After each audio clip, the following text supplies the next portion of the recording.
तो हेलो बच्चों, ठीक है, ज़्यादा बड़ी वीडियो नहीं होगी। रीनीट 2026 की फाइनल कट ऑफ क्या रहने वाली है और बहुत सारी चीज़ों को कंसीडर करते हुए, ठीक है। क्योंकि कुछ लोग कह रहे हैं कि नीट 2025 से हम कंपेयर करते हैं कि उसके जितनी रहेगी उससे बढ़ेगी उससे कम होगी, तो क्या चीज़ कैसे होगी। देखो 24 और 23 के पेपर को इसमें कंसिडर करना वैसे मेरे को जेन्युइन नहीं लगता, क्योंकि सेक्शन बी उसमें हट गया था। तो अभी अपन नीट 2025 के हिसाब से सोचेंगे और क्या क्या चीज़ों को हमने कंसिडर करना वो बताता हूँ। जैसे कि नीट 2025 में आपको अगर मैं डाटा बताऊँ, 25 के अंदर 22 लाख बंदों ने पेपर दिया। नीट 2026 में दिया था ज़्यादा लोगों ने, लेकिन री नीट में ज़्यादा लोग पेपर को अटेम्प्ट करने नहीं पहुंचे। तो री नीट में ये नंबर 20 लाख के आसपास पता लगा, यानी कि 2 लाख कम। इससे क्या पता चलता है कि कट ऑफ कम होनी है इस वाले फैक्टर से। सिर्फ इससे, मैं ये नहीं कह रहा हूँ ओवरऑल कट ऑफ कम होती है, इस वाले फैक्टर से, ठीक है। और इसके अलावा 25 में जो मेडिकल सीट्स थी वो यहाँ पर 11,000 बढ़ गई हैं, इंक्रीज। यानी कि नीट 2026 के बाद जब आप काउंसलिंग करोगे तो आपको 11,000 सीटें मेडिकल की ज्यादा मिलेगी गवर्नमेंट कॉलेजेस में। तो ये भी एक फैक्टर कट ऑफ को कम करने वाला है। लेकिन अब यहाँ पे एक ट्विस्ट आता है कि कट ऑफ को बढ़ाने वाले फैक्टर कौन से। जैसे कि नीट 2025 में फिजिक्स भी टफ थी, केमिस्ट्री भी लेवल मॉडरेट टू टफ की तरफ था और बायोलॉजी भी लेंदी थी क्वेश्चंस। तो इसमें तीनों सब्जेक्ट्स हायर साइड पे थे। के ओपोजिट अगर रीनीट 2026 में देखें तो फिजिक्स थी टफ, लेकिन इस लेवल की नहीं थी, बट फिर भी क्वेश्चन सॉल्वेबल थे कुछ कुछ, ठीक है। मतलब ऐसा 100 के अराउंड नंबर आ सकते हैं।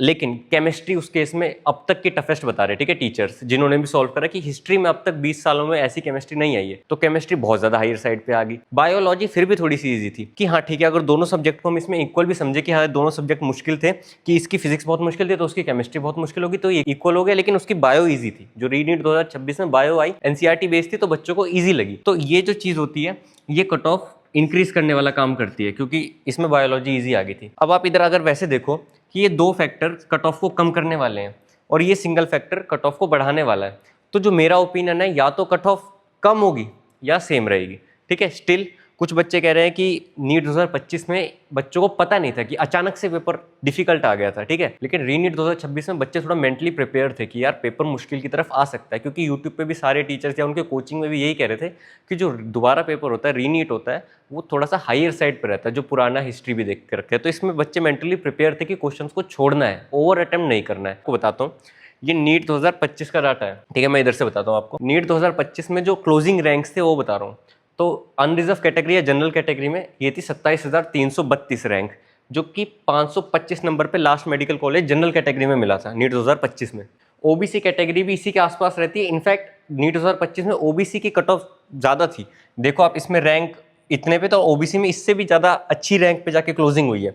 देखो मार्क्स आप देख सकते हो सेम है। तो मैं यही बोलता हूँ कि जनरल और ओबीसी में ज्यादा फर्क नहीं रहता है। मार्क्स आप देख सकते हो 525 थे। ईडब्ल्यूएस में भी ज्यादा नहीं, 4-5 नंबर का फर्क पड़ता है। तो आप देख सकते हो 521 मार्क्स थे और 30,000 समथिंग रैंक के अराउंड इनको लास्ट क्लोजिंग मिली थी। एससी में ये 13 एससी में यही रैंक हमारी 1,38,805 थी। लगभग मार्क्स 440 थे, ठीक है। तो एससी कैटेगरी में ये होगी 1,38,000। और शेड्यूल ट्राइब में मैं बताता हूँ 1,64,804 रैंक पे आपको last medical government medical college allot हुआ था, विच इज 425 मार्क्स, ठीक है। तो ये रैंक बढ़ के पहुंच सकती है 30,000 पे, ठीक है।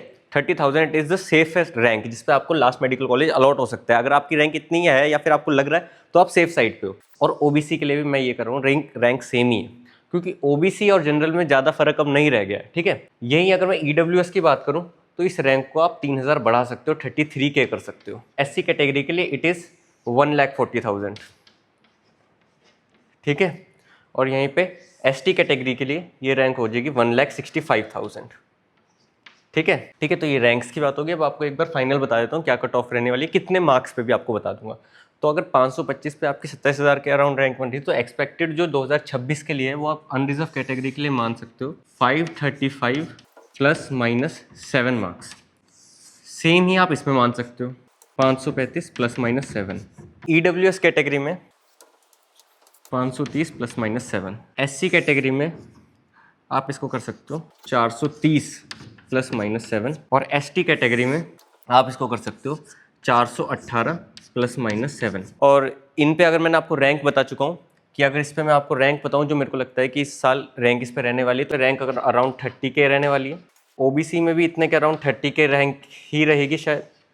और इसमें ईडब्ल्यूएस में आपकी रैंक इसमें चल जाएगी 33,000।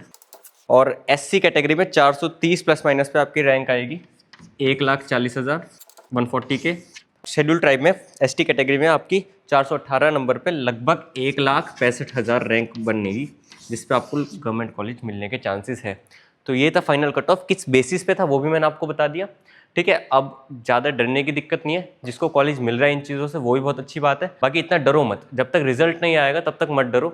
अगर क्योंकि क्या है, कुछ वीडियोस के हिसाब से आप सेफ जोन में होगे, कुछ वीडियो के हिसाब से आप सेफ जोन से हल्का सा बॉर्डर पे हो, कुछ में आप आउट ही होगे, तो इसलिए डरने की कोई दिक्कत नहीं है। जो भी आपका स्कोर बन रहा है ऐसे प्रोविजनल आंसर की से मैच करके वो आप कमेंट सेक्शन में बता दो, मैं इंडिविजुअली आपको बता दूंगा कि क्या करना है। और जिन लोगों का बहुत कम स्कोर बन रहा है, मतलब इन कैटेगरीज के हिसाब से बहुत कम बन रहा है या 500 से भी कम बन रहा है अनरिजर्व कैटेगरी में, तो देखो अगर तो आप कोई और कोर्स लेना चाहते हो तो ठीक है, वरना मैं एक ड्रॉप ईयर के लिए, ड्रॉप ईयर कोई ख़राब नहीं होता, मैंने खुद ड्रॉप लिया था, मेरे 491 मार्क्स थे और जो ड्रॉप ईयर के बाद मेरे 710 मार्क्स थे, ठीक है, 1,18,000 रैंक से 248 रैंक तक, ठीक है। तो इतना कोई ड्रॉप ईयर ख़राब नहीं होता, बस यूटिलाइज करना अच्छे से आना चाहिए। चैनल को सब्सक्राइब कर लो और जो भी आपके मार्क्स बन रहे हैं कमेंट सेक्शन में बता दो। Good bye.